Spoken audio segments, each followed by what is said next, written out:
Micah Tyler, big no. Whoa. Would you get my Wikipedia? I know people. That's good. Yeah, I feel known. Are you ready to enter the Tower of Truth? Yeah, for sure.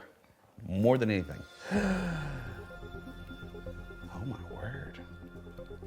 Here you will see. Every block has a number. Every number corresponds to a question. In the question binder of truth. The higher the number, the deeper the question. So you can choose your own adventure here. Great. You can see some signatures from artists that have gone before you and have survived. So go ahead and pick a block. Okay. You know what? Let's go 6. If I knock the tower down the first time, that's not good for me. Great. Number 6, the Katie Nicole block. This is an easy one. Call or text? Text.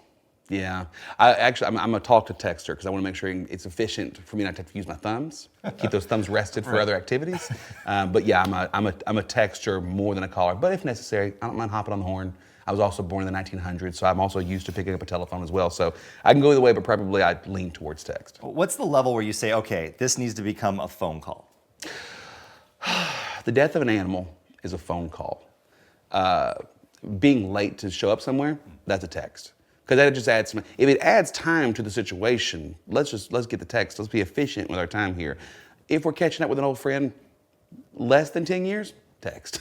Over 10 years, we might need to make a phone call, get 20 minutes in. So that's probably the barometer I'm working with. Do you ever get so frustrated with the voice to text that you just think I should just call? The problem is Siri doesn't understand my southern drawl. So every once in a while, because I live in Buna, Texas still, and there are certain consonants that have not made it all the way into Buna yet. We actually combine certain things. So instead of saying like, I like this game, we said, no, I like this game.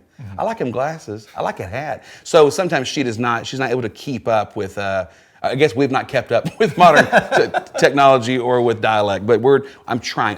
I've worked hard to get here. Like this, I'm like the James Earl Jones, rest in peace, of Buna, Texas. This is a very crisp diction I have right now, but still, we have our moments. The tighter I get, the more that I have to end up just using the thumbs anyway. So you cut your losses.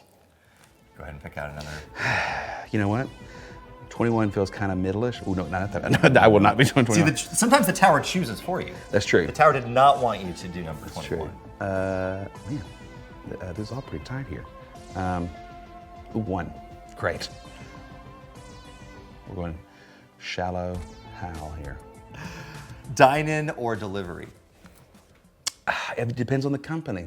I am a homebody. A lot of people think of me as being, I'd like to get in a room and really make people feel special and be out there, but I am an extroverted introvert. Like I'm extroverted on a stage. I'm cool walking into a room and trying to talk to people. I was a youth pastor for a decade, so like I love being able to have like ministry and a conversation with people, but complete homebody. So when I'm not literally hopping on a bus and traveling around the world, I am in my house, and if we can get something dashed to the house, way into that. Okay, so what's the thing you just say, all right, I don't want to cook. I don't want to think about it. What's your go-to? I'm just going to hit reorder. Again, I live in Buna, Texas, so our options are limited. The only delivery that you for sure can get is Pizza Hut.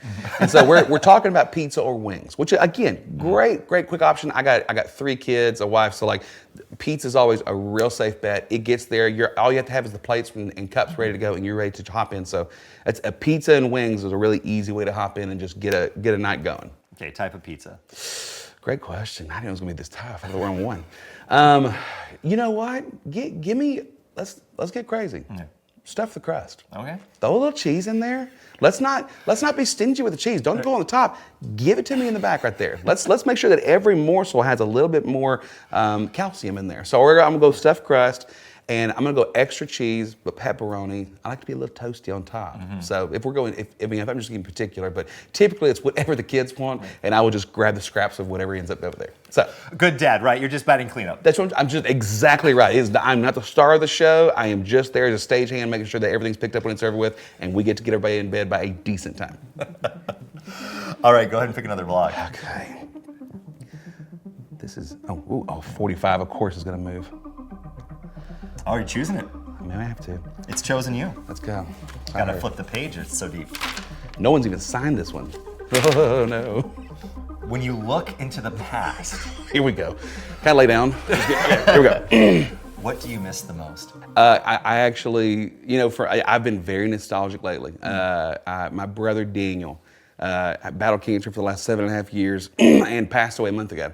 So we've done a ton of going through pictures. So for me, I've been looking at family vacations and like those times. But for me, the hardest part for me is picking up my phone and not being able to just shoot him a text. So and I've done it 10 times a day for the last month. So for me, it really kind of goes back to like, I just think about the days where we could just sit there and just hang out and talk, stuff like that. So that's probably the quicker thing. But yeah, you put the cheese in the crust in the back, and that's where, no, I'm just kidding. That's good. No, I lost my mom from ovarian cancer in the spring, and I don't know if you've done this yet, but I can't delete her number out of my phone. I just can't do it. So he's still in my favorites, and it feels like that's gonna like. And what we've realized is that as we have been walking through this grief and this mourning, it's not just one death. It feels like we're having little things that we're having to get rid of or move on from, that are changed or different. And so having his name there reminds me of him, which I love, but seeing it every time I pick up my phone, and I go to call my wife or my parents or like, guys who are like I'm talking to all the time, he's always right there. And so I haven't made, I don't know when that moment's going to be. Probably whenever it's somebody else's number and they're tired of me calling and just crying all the time. But as for right now, yeah, it's that hard thing. I don't know what to do with that right now. So we're still pretty fresh in it. And so I'll probably keep it until it turns into, some other number that I've been blocked from. So we'll wait and find out. Yeah, I'm thinking about that I haven't texted it yet accidentally, but I was thinking about maybe texting it and just saying, whoever has this new phone number, please just block me, because I'm just going to keep texting it over and over again. That's actually a really great idea. Don't feel bad. You don't have to feel bad. That's right. Oh, well, that was deep. So here we go. Go ahead and pick another one. Okay. You know what the low ones are. You know what the high ones are. I'm going to stay out of the 50s, that's for sure.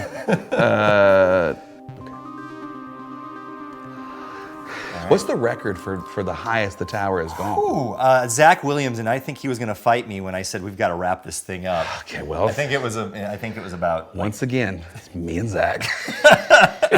We were nominated for a Def Award one time. You were New Artist of the Year.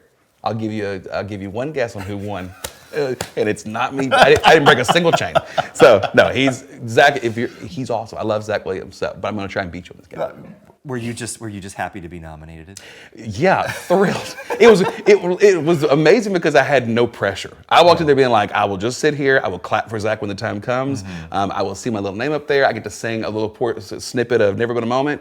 But the pressure of actually having to, oh my gosh, is it going to happen, was off of me. So I got to have a little bit of a better time probably than somebody who maybe had their hopes up a little higher, but not me. I was very realistic when it came to that. All right, well, let's do this one. Road trip or flight? Flight.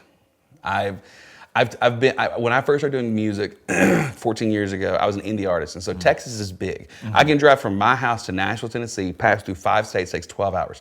I could drive to El Paso, it takes 13 and a half hours from where I live. I live as close to the border of Louisiana as you can. So, but there for a while, for the first 4 or 5 years of me being an indie artist, I traveled Texas. So I spent my fair share in a car. When I recorded my first record in Nashville, I would drive 12 hours there and 12 hours back. I did it 7 times. So I spent a week in my car just making this first little independent record. So anytime that I can go on a flight, it feels magic to me. I will get on the flight. I can now close my eyes and go to sleep. I'm good at sleeping on flights.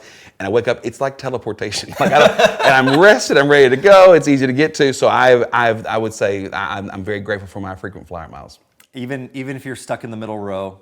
Oh, listen. Between two toddlers. Listen, you gotta know your spots. Okay, you gotta know that if you're listening, there's a certain airline. I don't know if we mentioned names of airlines, but Southwest Airlines. Okay, I flew Southwest a ton. You have to know the right seat because you're trying to make sure you get that middle open. That's what you're trying to do. I don't like giving my secrets out, but here we are. Right. You go to the exit row. You go 6 rows back. There's an extra indentation where the windows are here, so you get a little more slide in. That's number one. You get there on the flight, you sit down, and what happens is, we're not playing checkers here, this is chess. Okay. So what happens is people start coming on the plane and they're getting nervous, let's find the first open seat. So then when you get to like the middle, they're like, okay, exit row, I'm gonna sit here, a little extra legroom. You can have it, that's fine. Then you get to me and they look at that open seat and they look at the back going, well, there's probably something better back there. So then they have to come back up. So my percentage rate, if there is an open seat on a plane, if I have it beside me, I would say I'm in the 60th percentile, which for a Southwest flight, I might as well get a doctorate.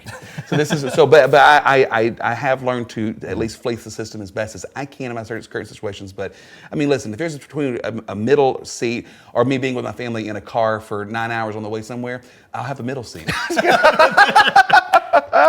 No, I do love a good road trip. I do love a good road trip, but flying is magic to me.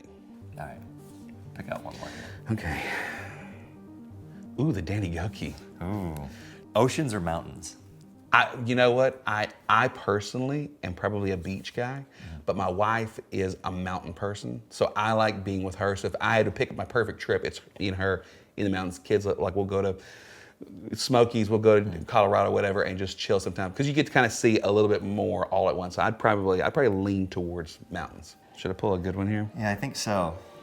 47. All right. Let's see. Oh. Zach Williams, you've done it again.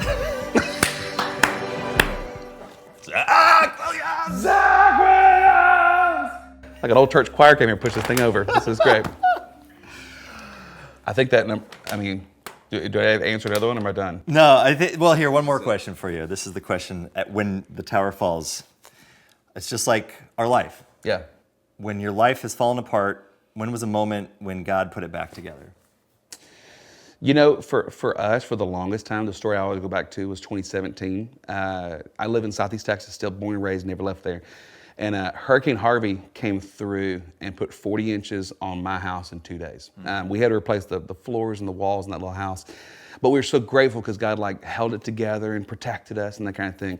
And then just literally like 3 weeks afterwards, my younger brother Daniel was diagnosed with stage 4 colon cancer, and he was given 2 years to live. And those were those moments where you really have to look at the Lord and just say like, hey, are you a promise maker or are you a promise keeper?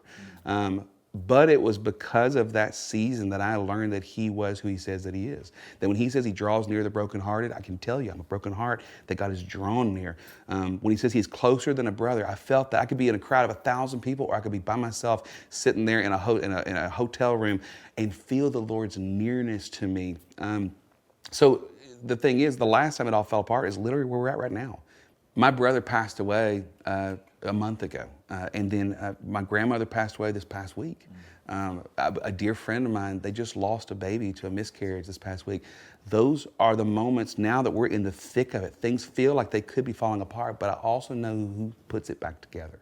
Because I trust Jesus more because of hurricane and cancer.